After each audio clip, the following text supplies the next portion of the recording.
মনোযোগ দিয়ে সবার কথা শুনছিলাম। মাননীয় উপাচার্য, উপস্থিত সুধীবৃন্দ এবং প্রিয় ছাত্রছাত্রী ভাই বোনেরা, যারা আজকে সনদ পেতে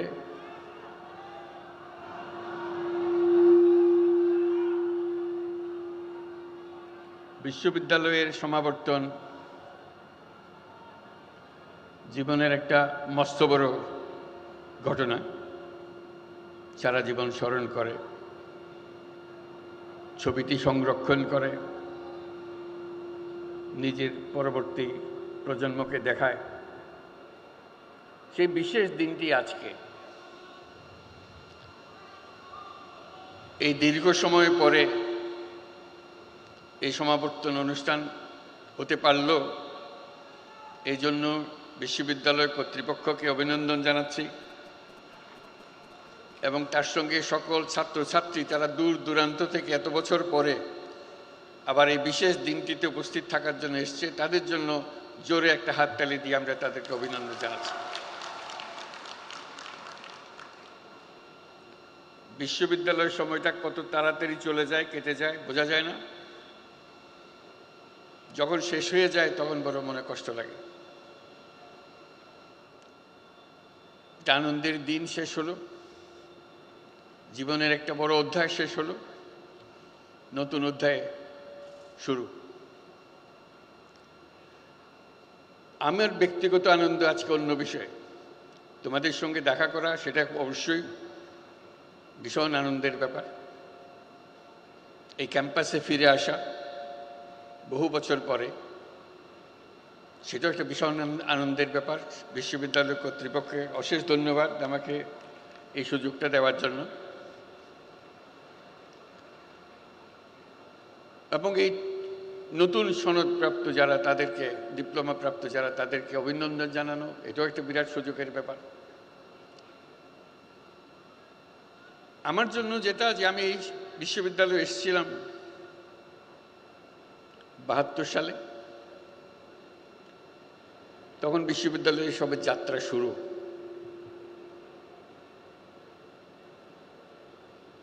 শিক্ষক হিসেবে দায়িত্ব নিয়েছিলাম, কিন্তু তখন বুঝতে পারি নাই কি পরিবর্তন হতে যাচ্ছে আমার ভেতরে। অত্যন্ত উৎসাহ সহকারে শিক্ষকের দায়িত্ব পালন করছিলাম। এর মধ্যে 74 সালে বিরাট দুর্ভিক্ষ এলো, সবকিছু ওলট পালট করে দিল। মনের মধ্যে বহু জিজ্ঞাসার সৃষ্টি হলো। মনে মনে ভাবলাম, সারা বাংলাদেশের দুর্ভিক্ষ ঠেকানোর ক্ষমতা আমার নাই, কিন্তু আমি চেষ্টা করতে পারি একটি ক্ষুদ্র অংশের, এই বাংলাদেশের একটা ক্ষুদ্র অংশের যদি আমি কয়েকটি পরিবারের দুর্ভিক্ষ ঠেকাতে পারি, সেটা আমার জন্য বড় তৃপ্তির বিষয় হবে যে আমি একটা কিছু করেছি। সেই কারণে নজর পড়ল পার্শ্ববর্তী গ্রাম জোবরা। কি করব জোবরাতে? সারা দেশের হাহাকার, জোবরাতে কেউ তখনও মারা যায়নি, কিন্তু অবস্থা কাহিল। মনের মধ্যে প্রশ্ন জাগলো যে বিরাট জমি পড়ে আছে সামনে, চট্টগ্রাম বিশ্ববিদ্যালয় আর জোবরার মাঝামাঝি। এখানে তো অনেক ফসল হওয়ার কথা, তাতে তাদের সারা বছরের খাওয়ার সংস্থান হওয়ার কথা। জিজ্ঞেস করলাম, বলে না, এখানে হয় না, ফসল হয় না। কেন হয় না? বলতে বৃষ্টি না হলে তো ফসল হবে না। আমি তখন রাউজানের উদাহরণ দিলাম। রাউজানে তখন সবে মাত্র ইরিদানের চাষ শুরু হয়েছে। আমি যে রাউজান তো আমাদের থেকে বেশি দূরে না। বলে আমরা তো জানি না এগুলো। তাহলে তা হতে পারে। তখন বিশ্ববিদ্যালয়কে জিজ্ঞেস করলাম বিশ্ববিদ্যালয়ের ভূমিকা কি? যদি জ্ঞানের ভান্ডার যদি বিশ্ববিদ্যালয় হয়, এই জ্ঞান পার্শ্ববর্তী গ্রামে উপচে পড়ে না কেন? তারা জানে না কেন? কেউ কোনো সদুত্তর দিল না বা দেওয়ার চেষ্টাও করলো না। তখন আমি চেষ্টা করলাম যে এদেরকে চাষের দিকে আগ্রহী করা যায় কিনা। তখন বলল যে পানি তো নাই। রাউজানে পানি আছে, এখানে তো পানি নাই। ডিপ টিউবওয়েল তখন সবই এসছে দেশে। ওদের ডিপ টিউবওয়েল আছে, আমাদের ডিপ টিউবওয়েল নাই। বহু চেষ্টা তদবির করে একটা ডিপ টিউবওয়েল বসালাম। কি হবে? এখানে শীতকালে চাষ হবে। অবিশ্বাস্য একটা কাণ্ড, শীতকালে চাষ। এটা মানুষের ধারণার ভেতরেও নাই। শীতকালে কি করে চাষ হয়? লোকের ব্যাখ্যা ছিল শীতকালে যদি চাষ করার বিষয় থাকতো তা আল্লাহ তাহলে শীতকালে বৃষ্টি দিতেন। আল্লাহ শীতকালে বৃষ্টি দেয় নাই, যেহেতু শীতকালে ফসল করার কথা না। আপনি জোর করে আল্লাহর হুকুম উল্টিয়ে দিয়েন না। তা আমি বলতে থাকলাম। ডিপ টিউবওয়েলের ব্যবস্থা করা হলো, ফসল হলো। পরবর্তী বছর যখন আবার চেষ্টা করলে বলে যে না, গত বছরের যে ফসল হয়েছে সেরকম তিতা ধান পেয়েছি আমরা। তিতা কেন? বলতে এত মারামারি করছি এই ফসল নিয়ে, এই বলে আমার এত দিতে হবে, এই বলে আমার দিতে হবে। আমরা নিজের ভাগ নিজে পাই নাই, পানির ভাগ। একজন বলল যে এবার আর চাষ হবে না, ডিপ টিউবওয়েলের চাষ হবে না। ও পাশে একটা 12 মাসা ছড়া আছে, ছড়াতে পানি আছে, আমরা ছড়ার পানি দিয়ে করি। আমি কৌতূহলী হইয়া ছড়ার দিকে গেলাম, দেখলাম যে হ্যাঁ পানি আছে। তাহলে এই ছড়া তো এখানে আছে, আল্লাহর পানি তো এখানেই ছিল, একদিন চাষ করেন না কেন? বলতে কেউ কোনোদিন করে নাই, আমরাও করি নাই। তো সেবার বাঁধ দেওয়া হলো, আমরা সবাই মিলে বাঁধ দিলাম। বাঁধে যে পানি আসলো তাতে ডিপ টিউবওয়েলের পানি চেয়ে অনেক বেশি পানি।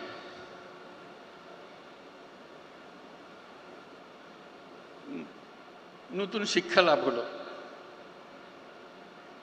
যে গরজ না থাকলে, ইচ্ছা না থাকলে সবকিছু থাকা সত্ত্বেও অভাব থেকে যায়। পানি আছে, জমি আছে, চাষ করা যায়, কিন্তু কেউ করে নাই কোনোদিন, আমরা কেন করব? একটা শিক্ষা লাভ হলো। এর ফলে জন্ম লাভ হলো তেবাগা খামার। সেটা দিয়ে আমাদের যাত্রা শুরু, তেবাগা খামার। চাষ করতে গিয়ে যে সমস্যা হলো, ইরিধান চাষ করতে হলে লাইন ধরে রোপা লাগাতে হয়, আর এমনি ধান লাগাতে হয় ছড়িয়ে দিলেই, বীজ ছড়িয়ে দিলেই ফসল হয়ে যায়। এখানে কষ্ট করতে হয়। তা বলে তো কষ্ট করবেন, খাবার যখন খাবেন কষ্ট করবেন না? বলে না, বেশি কষ্ট। অদ্ভুত একটা মানসিকতা। তখন আমি ছাত্রদের নিয়ে বসলাম যে তোমরা সাহায্য করো, আমরা সবাই মিলে মাঠে নামি, আমরাই রোপা লাগানোর জন্য সুতা ধরবো এবং চারা লাগিয়ে দেব। যারা সে আমলের ছাত্রছাত্রী আছে তাদের মনে আছে, দলে দলে তারা মাঠে নামলো, লাইন করে চারা লাগালো। সে অভিজ্ঞতা তারা সারা জীবন মনে রাখলো যে আমরা জোবরাতে ইরিধানের চাষ শুরু করে দিয়ে এসেছিলাম। তার থেকে আস্তে আস্তে নজর পড়লো জোবরার অন্যান্য জায়গায়, সজ্জাপাড়া, ধওয়ানপাড়া, বড়ুয়াপাড়া, তাদের অবস্থা দেখার জন্য। আজকে এই কথা বলছি এই জন্য, আমি এসেছিলাম এখানে শিক্ষক হিসেবে। ক্রমে যতই দিন গেল দেখলাম আমি ছাত্র হয়ে গেছি। আমি আর শিক্ষকতার ভূমিকায় নাই, আমি শিখছি, ক্রমাগত শিখছি। এবং ক্রমে ক্রমে এই জোবরার, সজ্জাপাড়া, দেওয়াননগর, এদের যে মহিলারা আছে তারাই আমার শিক্ষক হলো। তাদের কাছ থেকে অনেক কিছু শিখলাম।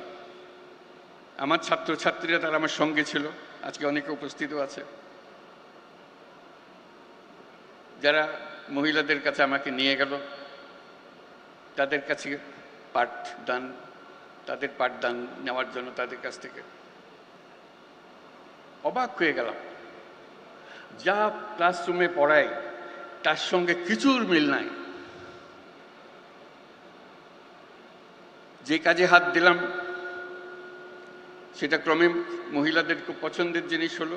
তাদের হাতে টাকা দিলাম, ঋণ দিলাম, 5 টাকা, 10 টাকা, 20 টাকা। 5 টাকা 10 টাকা যে মানুষের জীবনে এটা এত রকমের আনন্দ আনতে পারে কোনোদিন ভাবি নাই। তারা কৃতজ্ঞতায় গদগদ। আমি কোনো মাগনা টাকা তাদের দিচ্ছিলাম না, তাদেরকে বলছি এই টাকা কাজ করে আদায় আপনি রোজগার করবেন, আমার টাকা আমাকে ফেরত দেবেন, তাতেই তারা খুশি। অনেক কাহিনী শুনলাম তাদের। তারা কেউ নিজের নাম পর্যন্ত বলতে পারে না। আমাদের সমাজ এমন, মহিলাকে তার নাম শেখার জানারও সুযোগ করে দেয় না। ছোটবেলায় অমুকের মেয়ে, বিয়ে হলে অমুকের বউ, মা হলে অমুকের মা, সে যে কে সে নিজেও জানে না। আমরা প্রথম চেষ্টা করলাম আমাদের ছাত্রীদের দিয়ে একটা নাম স্থির করার জন্য। বহু কষ্টে একটা নাম তার বাইর করা, যে তার নাম বলতে দিয়েছিল কোনো এক সময়, অথবা কোনো মনে না পড়লে একটা নতুন নাম দেয়া, যাতে করে সেটা সে লিখতে পারে, মনে রাখতে পারে। এই লেখা শেখানো, এই লেখা শিখাতে গিয়ে তার জীবনে অনেক কাহিনী আসলো। প্রতি কাহিনী একটা চেটে একটা চমৎকার।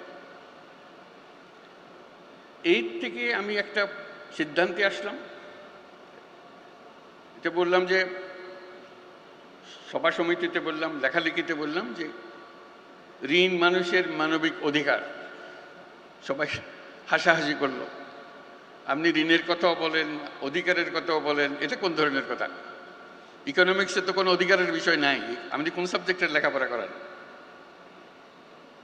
আমি ভাবলাম তাই তো, ইকোনমিক্সে তো অধিকারের কোনো বিষয় নাই, তাও আবার মানবিক অধিকার।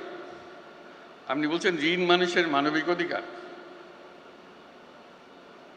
অনেক খটকা, একটা খটকার পরে আরেকটা খটকা। তারপরে বললাম আমরা দারিদ্রকে জাদুঘরে পাঠাবো। বলে আপনি কে জাদুঘরে পাঠাবেন?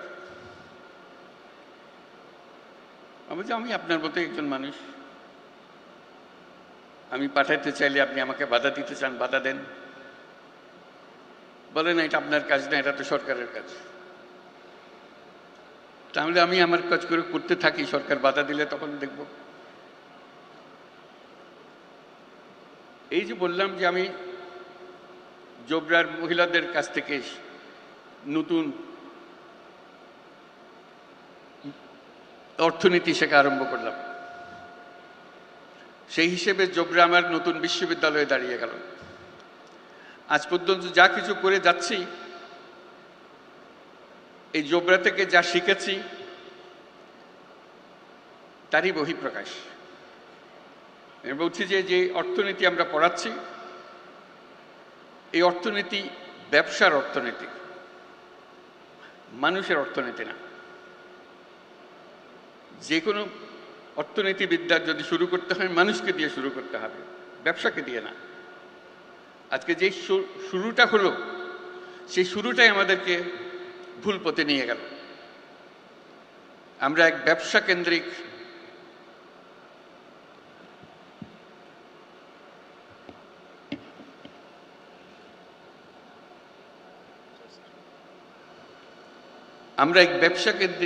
সভ্যতা গড়ে তুললাম। আমরা এই সভ্যতা আত্মঘাতী সভ্যতা, এটা টিকবে না।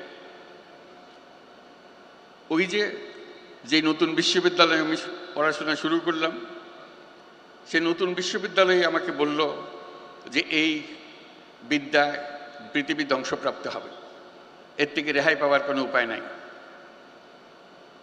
তখন আরো বড় আকারের জিনিসের মধ্যে ঢুকলাম, বললাম যে আমাদেরকে নতুন সভ্যতা করতে হবে।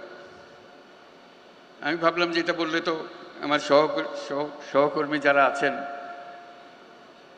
যারা অর্থনীতি পাঠদান করেন, লেখালেখি করেন, তারা আমাকে তো অনেক আগেই এমনি ত্যায্য করেছে, একেবারেই শেষ করে দেব, বলে যেটা এর সঙ্গে আর বেশি কথা বলার দরকার নাই।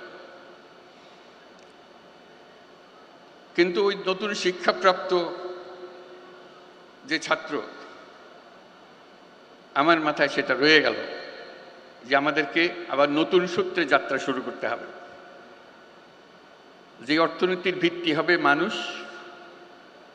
যে অর্থনীতির ভিত্তি হবে তার ভবিষ্যৎ পরিকল্পনা, ভবিষ্যৎ চিন্তাধারা, কীভাবে সে নিজেকে আবিষ্কার করবে, আবিষ্কার করার প্রবণতা,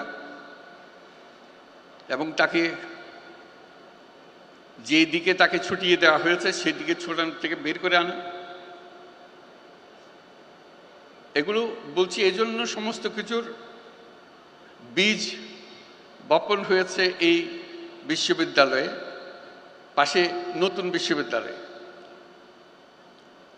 সেজন্য আমি জোবরার কাছে কৃতজ্ঞ, এই বিশ্ববিদ্যালয়ের কাছে কৃতজ্ঞ, যেহেতু বিশ্ববিদ্যালয় আমাকে জায়গা দিয়েছিল এখানে আসার জন্য। এরপরে যে কোনোদিন একটা নোবেল পুরস্কার পাওয়া যাবে এটা কোনোদিন মনে আসেনি, তবে লোকে বলা বলি করেছে মাঝে মাঝে। চট্টগ্রাম বিশ্ববিদ্যালয় যখন নিজের পরিচয় দেয়, হয়তো বলে যে আমাদের বিশ্ববিদ্যালয় থেকে আমরা নোবেল পুরস্কার পেয়েছি, গৌরব করে।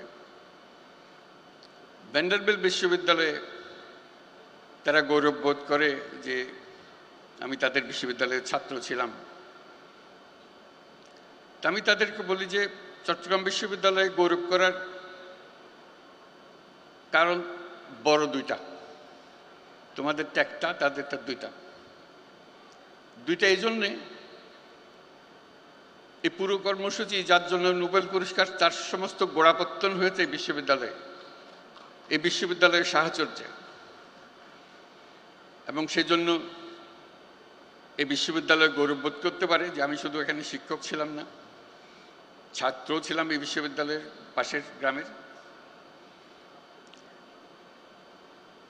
সেই হিসেবে সে একটা বলতে পারে যে আমাদের বিশ্ববিদ্যালয় থেকে এটা নোবেল পুরস্কার পেয়েছে। আমি যেটাতে দৃষ্টি আকর্ষণ করছি সেটা হলো আসলে এই বিশ্ববিদ্যালয় দুটি নোবেল পুরস্কারের জন্য গৌরববোধ করতে পারে। একটি তো আমি ব্যক্তিগতভাবে নোবেল পুরস্কার পেয়েছি এখানে শিক্ষক থাকা অবস্থায়। দ্বিতীয়ত হলো যে গ্রামীণ ব্যাংক সৃষ্টি হলো, সেই সৃষ্টির গোড়াতেও কিন্তু চট্টগ্রাম বিশ্ববিদ্যালয়ের আইনে, গ্রামীণ ব্যাংকের আইনে লেখা আছে পরিষ্কার এই ব্যাংক কোথার থেকে আসলো। এই ব্যাংকের জন্ম হয়েছে চট্টগ্রাম বিশ্ববিদ্যালয়ে অর্থনীতি বিভাগে, সেটা তার স্পষ্ট উল্লেখ আছে। কাজে দুটো, এবং গ্রামীণ ব্যাংকও একটা নোবেল পুরস্কার প্রাপ্ত প্রতিষ্ঠান। কাজে দুটি নোবেল পুরস্কারের জন্য এই বিশ্ববিদ্যালয় নিজেদের ছাত্রছাত্রীদেরকে জানাতে পারে যে এটার ইতিহাস কি, এবং এর প্রাসঙ্গিকতা এবং এর ভবিষ্যৎ করণীয় সেটা নির্ধারণে ছাত্র সমাজ তারা ঠিক করবে যে তারা কী ধরনের ভবিষ্যৎ চায় নিজেদের জন্য।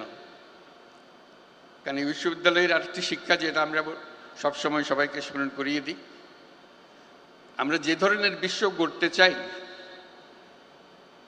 সেই বিশ্ব গড়ার ক্ষমতা আমাদের আছে, সকল মানুষেরই আছে। কিন্তু আমরা গতবাঁধা পথে চলে যাই বলে আর নতুন পৃথিবীর কথা আমরা চিন্তা করি না। এই বিশ্ববিদ্যালয় যেন সব সময় এটা স্মরণ রেখে তার পাঠদান কর্মসূচি, তার গবেষণা কর্মসূচি শিক্ষকদের এবং ছাত্রদের জন্য যে চালু রাখে, যে আমরা শুধু খণ্ডিত বিষয়ে গবেষণা করার জন্য নিয়োজিত নই, আমরা এই প্রত্যেকটি গবেষণার পেছনে একটি আমাদের উদ্দেশ্য, সমস্ত বিশ্বকে আমাদের মনের মতো করে সাজানোর জন্য, মনের মতো করে বানানোর জন্য। আমাদের যদি সেই লক্ষ্য না থাকে তাহলে এগুলো গন্তব্যবিহীন গবেষণা, গন্তব্যবিহীন শিক্ষাতে পরিণত হবে। আজকে সবাই আনন্দিত, আমরাও আনন্দিত, তোমরাও আনন্দিত যে একটা এই বিশ্ববিদ্যালয়ে এসে তোমাদের সনদপ্রাপ্তি হলো।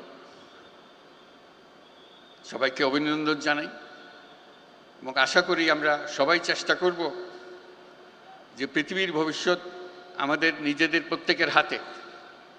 আমরা যেভাবে বিশ্ব গড়তে চাই সেভাবেই বিশ্ব গড়তে পারি। আমি যেভাবে বলেছি সেভাবে করতে হবে এমন কোনো কথা নেই। আমি আমার কথাটা বলে যাচ্ছি, অন্যরা অন্যদের কথা বলবে, তোমরা তোমাদের কথা বলবে, কিন্তু নিজের মনের একটা স্বপ্ন থাকতে হবে। এটাই আমার আবেদন, যে আমরা কী ধরনের বিশ্ব চাই, কী ধরনের সমাজ চাই, কী ধরনের সংসার চাই, কী ধরনের শিক্ষা ব্যবস্থা চাই, এগুলো আমার মনের মাধুর মিশিয়ে আমাকে বের করে নিতে হবে। গতের মধ্যে ঢুকে গেলাম, যা আছে সেটা মেনে নিলাম, তাহলে কিছুই পাল্টাবে না, কিছুই পরিবর্তন হবে না। আজকে এই দুই বিশ্ববিদ্যালয়, চট্টগ্রাম বিশ্ববিদ্যালয় এবং মহিলাদের যে বিশ্ববিদ্যালয় আমার জন্য সৃষ্টি হয়েছিল জোবরা গ্রামে এবং পার্শ্ববর্তী গ্রামসমূহে, তাদের সবার কাছে আমি আমার কৃতজ্ঞতা জানাচ্ছি এবং সবাইকে অভিনন্দন জানাচ্ছি আজকের এই দিনটির জন্য। সবাইকে ধন্যবাদ।